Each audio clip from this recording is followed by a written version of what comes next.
ഇന്ന് നമുക്ക് റീഫണ്ട് എന്ന് പറയുന്ന ഒരു വൺ ആക്ട് പ്ലേയുടെ കഥ നോക്കാം. ഈ റീഫണ്ട് എന്ന് പറയുന്ന വൺ ആക്ട് പ്ലേ എഴുതിയിരിക്കുന്നത് ഫ്രിറ്റ്സ് കാരിന്തി എന്ന് പറയുന്ന എഴുത്തുകാരനാണ്. അപ്പോൾ ഈ നാടകം, ഏകാംഗ നാടകം നടക്കുന്നത് ഒരു ഹൈസ്കൂൾ അങ്കണത്തിലാണ്. ആ ഹൈസ്കൂളിലേക്ക് പ്രിൻസിപ്പലിനെ കാണാനായിട്ട് വാസർകോഫ് എന്നൊരാൾ വന്നു നിൽക്കുകയാണ്. അദ്ദേഹം വന്ന മാത്രമേ തന്നെ സ്കൂളിലെ പിയൂണിനോട് പ്രിൻസിപ്പലിനെ കാണാനാണ് ഞാൻ എത്തിയിരിക്കുന്നു എന്നറിയിക്കുന്നു. പിയൂൺ ഈ വാസർകോഫിനോട് കാത്തു നിൽക്കാൻ പറയുകയാണ്. പ്രിൻസിപ്പൽ ഉടനെ തന്നെ വരുന്നതാണ്. പ്രിൻസിപ്പലിനോട് താങ്കൾ വന്ന കാര്യം അറിയിക്കാം എന്ന് പറഞ്ഞിട്ട് പിയൂൺ അവിടെ നിന്ന് പോകുന്നു. എന്നിട്ട് പ്രിൻസിപ്പലിനോട് പിയൂൺ ഈ കാര്യം പറയുക, താങ്കളെ കാണാനായിട്ട് ഒരാൾ വന്ന് പുറത്ത് നിൽപ്പുണ്ട് എന്ന് പറഞ്ഞപ്പോൾ പ്രിൻസിപ്പലിൻ്റെ ചോദ്യം ഇതാണ്: കാഴ്ചയിൽ വന്നയാൾ ബുദ്ധിമാനാണോ മണ്ടനാണോ എന്ന് പ്രിൻസിപ്പൽ ചോദിക്കുന്നു. അപ്പോൾ ഇതിന് ഉത്തരമായിട്ട് പിയൂൺ പറയുന്നു, ബുദ്ധിമാനെ പോലെ തോന്നുന്നു എന്ന്. പ്രിൻസിപ്പലിന് വലിയ ആശ്വാസമായി. വന്നയാൾ സ്കൂൾ ഇൻസ്പെക്ടറല്ല എന്നത് ഉറപ്പ്. അതിൽ നിന്ന് എന്താ മനസ്സിലാകുന്നത്? ഒരിക്കലും ബുദ്ധിമാനായ ഒരു വ്യക്തി ഒരിക്കലും സ്കൂൾ ഇൻസ്പെക്ടറായി വരില്ല എന്നുള്ള ആക്ഷേപഹാസ്യമാണ് പ്രിൻസിപ്പലിൻ്റെ വായിൽ നിന്ന് വരുന്നത്. 18 വർഷം മുമ്പ് ഇതേ സ്കൂളിൽ വിദ്യാർത്ഥിയായിരുന്നു താനെന്ന് വാസർകോഫ് പ്രിൻസിപ്പലിനോട് പറയുന്നു.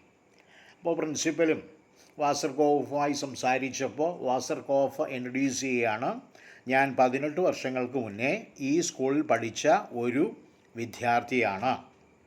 ഇപ്പോൾ വന്നത് ഫീസ് തിരികെ വാങ്ങാനാണ്. ഈ സ്കൂളിൽ പഠിച്ച സമയത്ത് സ്കൂൾ അധികൃതർ വാസർകോഫ് എന്ന് പറയുന്ന അന്നത്തെ വിദ്യാർത്ഥിയിൽ നിന്ന് ഒരു എമൗണ്ട് സ്കൂൾ ഫീസായിട്ട് കളക്ട് ചെയ്തിരുന്നു. അതിപ്പോൾ തനിക്ക് തിരിച്ചു വേണം എന്നാവശ്യം ഉന്നയിച്ചുകൊണ്ടാണ് വാസർകോഫ് എന്ന് പറയുന്ന ആ ഫോർമർ സ്റ്റുഡൻറ്റ് ഇപ്പോൾ ഇവിടെ വന്നിരിക്കുന്നത്. ഒരു പഴയ സഹപാഠിയെ കണ്ടപ്പോൾ അയാൾ വിദേശ വിനിമയത്തെക്കുറിച്ച് എന്നോട് പറഞ്ഞു. ആരുടെ? വാസർകോഫിൻ്റെ ഒരു പഴയ സുഹൃത്തിനെ വാസർകോഫ് പുറത്തു വച്ച് കണ്ടപ്പോൾ ആ സുഹൃത്ത് ഇവനോട് വിദേശ വിനിമയ നയങ്ങളെക്കുറിച്ചും അതിൻ്റെ രീതികളെക്കുറിച്ചുമൊക്കെ ചോദിച്ചു. അപ്പോൾ വാസർകോഫ് എന്ത് പറഞ്ഞു? വാസർകോഫ് ഇങ്ങനെ പറഞ്ഞു, വിദേശ വിനിമയോ?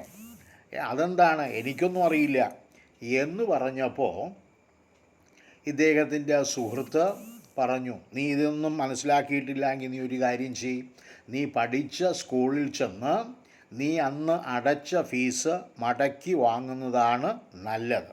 കാരണം ആ സ്കൂളിൽ നിന്ന് നിനക്ക് ഒരു തരത്തിലുള്ള വിദ്യാഭ്യാസവും ലഭിച്ചിട്ടില്ല. അതുകൊണ്ട് നീ സ്കൂളിൽ ചെന്ന് പൈസ മടക്കി വാങ്ങണം. അങ്ങനെ മടക്കി വാങ്ങാനാണ് വാസർകോഫ് ഇപ്പോൾ തൻ്റെ പഴയ സ്കൂളിലേക്ക് എത്തിച്ചേർന്നിരിക്കുന്നത്.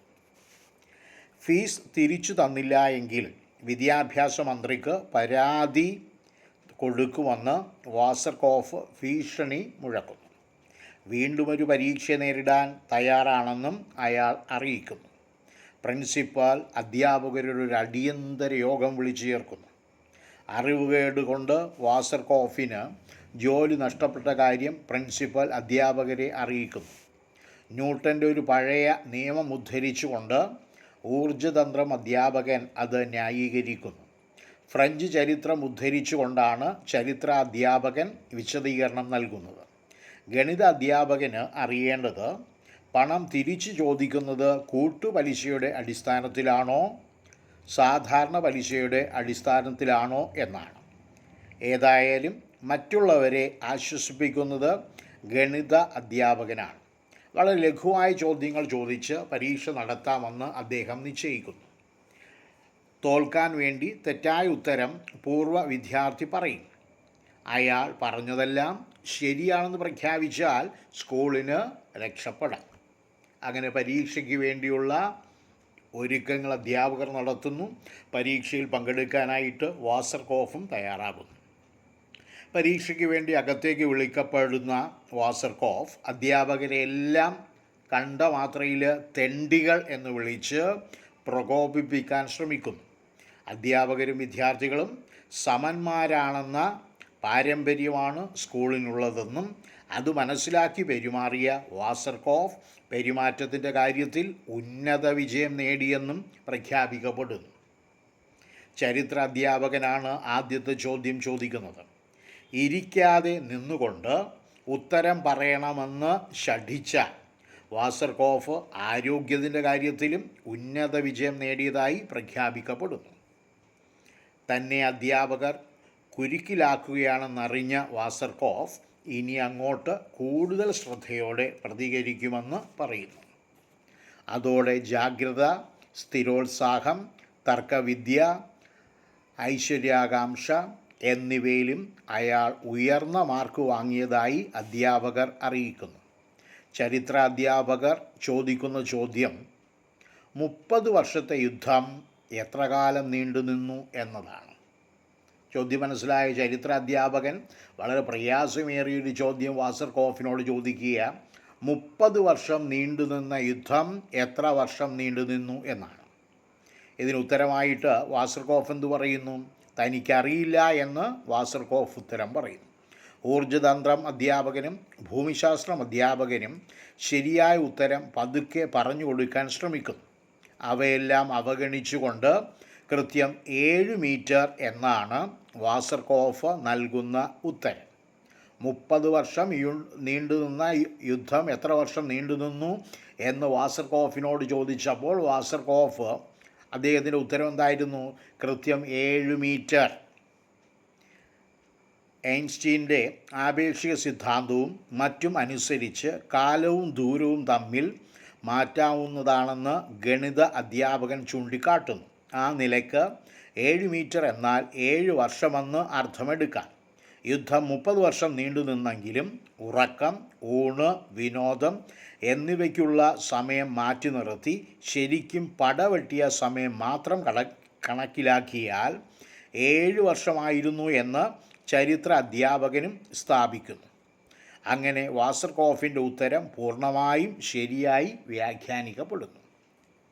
അടുത്ത ഊഴം ഊർജ്ജതന്ത്രാധ്യാപകൻ്റേതാണ്. ഊർജ്ജതന്ത്രം അധ്യാപകൻ്റെ ഇരട്ട പേരും അദ്ദേഹത്തെ പണ്ട് താൻ നിലത്ത് തള്ളിയിട്ട കാര്യവും വാസർകോഫ് ഓർമ്മിപ്പിക്കുന്നുണ്ടെങ്കിലും ശാന്തനായി അധ്യാപകൻ ചോദ്യം ചോദിക്കുന്നു. പള്ളി ഗോപുരത്തിൻ്റെ ക്ലോക്ക് അകലെ പോകുന്തോറും ചെറുതായി തോന്നുന്നത് എന്തുകൊണ്ടെന്നും അതിന് കാരണം കണ്ണിൻ്റെ മായാജാലമാണോ എന്നും ചോദ്യം. അകലെ പോകുന്തോറും വലിപ്പം കൂടി വരികയാണ് എന്ന് വാസർകോഫ് പറയുന്നു. പുറമേ അധ്യാപകനെ കഴുത എന്ന് വിളിക്കുകയും ചെയ്യുന്നു. കഴുതയുടെ മുഖത്ത് ഒരു ദുഃഖഭാവമാണല്ലോ എന്നും അത് കാരണം കാര്യങ്ങൾ തെളിഞ്ഞു കാണായികയാണെന്നും അതിൻ്റെ കാരണം കണ്ണിൻ്റെ മായാജാലമാണെന്നും അധ്യാപകൻ ചൂണ്ടിക്കാണിക്കുന്നു. അങ്ങനെ നോക്കുമ്പോൾ ശരിയായ ഉത്തരം വ്യംഗ്യമായി പറഞ്ഞിരിക്കുകയാണ് വാസർകോഫ്. ഉയർന്ന മാർക്ക് അങ്ങനെ ഊർജ്ജതന്ത്രത്തിനും നൽകപ്പെടുന്നു. ഭൂമിശാസ്ത്ര അധ്യാപകൻ്റേതാണ് അടുത്ത ചോദ്യം. ബ്രൺസ്വിക്ക് എന്ന ജർമ്മൻ സംസ്ഥാനത്തിൻ്റെ തലസ്ഥാനത്തിൻ്റെ പേരും അതുതന്നെയാണ്. എന്നാൽ അതിൻ്റെ പേരെന്ത്? ബ്രൺസ്വിക്ക് എന്ന ജർമ്മൻ സംസ്ഥാനത്തിൻ്റെ തലസ്ഥാനത്തിൻ്റെ പേരും അതുതന്നെയാണ്. എന്നാൽ അതിൻ്റെ പേരെന്ത്? ഇതാണ് ചോദ്യം.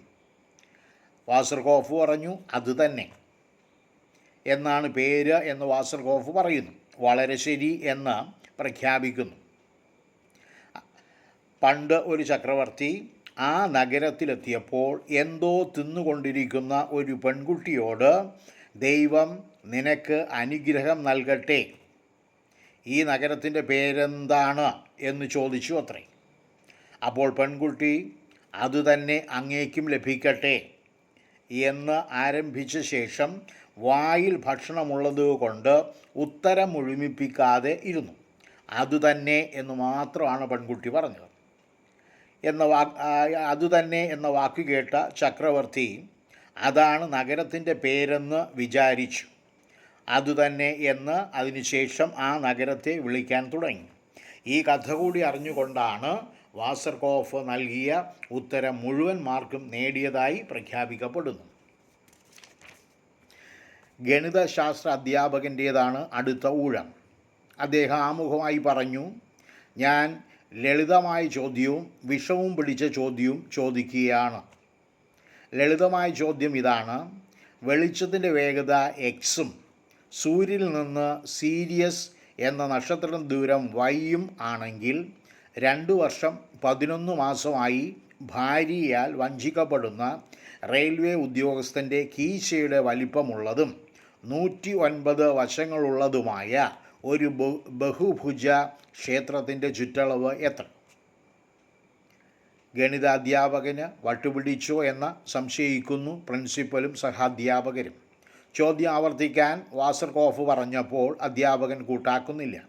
ഏതായാലും വാസർകോഫ് ഉത്തരം കൊടുത്തു. 2629 ലിറ്റർ. 2628 ലിറ്ററാണ് ശരി ഉത്തരമെന്നും ആദ്യത്തെ ചോദ്യത്തിന് മാർക്ക് തരാൻ കഴിയില്ല എന്നും അധ്യാപകൻ പറയുന്നു. തോറ്റതുകൊണ്ട് പണം തിരിച്ച് ചോദിക്കുന്ന വാസർകോഫിനോട് അയാൾക്ക് സ്കൂളിൽ നിന്നും ലഭിക്കേണ്ട തുക എത്രയാണ് എന്ന് ചോദിക്കുന്നു. ഇതാണ് അധ്യാപകൻ ചോദിക്കുന്ന വിഷമമുള്ള ചോദ്യം എന്ന് മനസ്സിലാക്കാതെ വാസർകോഫ് സംഖ്യകൾ കൃത്യമായി കണക്കുകൂട്ടി പറയുന്നു. 6450 ക്രൗണാണ് അയാൾ ആവശ്യപ്പെടുന്നത്. വിഷമമേറിയ ചോദ്യത്തിന് ശരിയായ ഉത്തരം നൽകിയതുകൊണ്ട് മുഴുവൻ മാർക്കും കൊടുക്കുന്നു എന്ന് അധ്യാപകൻ. അങ്ങനെ ഗണിതത്തിലും അയാൾ പാസ്സായി. പാസ്സായതായി അധ്യാപകൻ പ്രഖ്യാപിക്കുന്നു. എല്ലാ വിഷയത്തിലും ഉന്നത വിജയം നേടിയതുകൊണ്ട് വാസർകോഫ് തിരിച്ചു പോകാൻ പ്രിൻസിപ്പൽ അറിയിക്കുന്നു. അയാൾ പോകാൻ മടിച്ചു നിന്നപ്പോൾ ഫ്രിത്യനെ വിളിച്ച് ബലാത്കാരമായി പുറത്താക്കുകയും ചെയ്യുന്നു. അഭിനന്ദനത്തിൻ്റെ പൂച്ചെണ്ടുകൾ അന്യോന്യം കൈമാറുന്ന തിരക്കിലാണ് അധ്യാപകർ. തൻ്റെ സ്കൂളിൽ ഒരു വിദ്യാർത്ഥിക്കും തോൽക്കാൻ സാധ്യമല്ല എന്നതിൻ്റെ അഭിമാനം കൊള്ളുന്നു പ്രിൻസിപ്പൽ. ഇതാണ് റീഫണ്ട് എന്ന് പറയുന്ന ഏകാംഗ നാടകത്തിലെ കഥ എന്ന് പറയുന്നു. ഇതൊരു ആക്ഷേപഹാസ്യമാണ്. നിലവിലെ വിദ്യാഭ്യാസ സമ്പ്രദായങ്ങൾക്കെതിരെയുള്ള ശക്തമായ ആക്ഷേപഹാസ്യ നാടകമാണ് റീഫണ്ട്.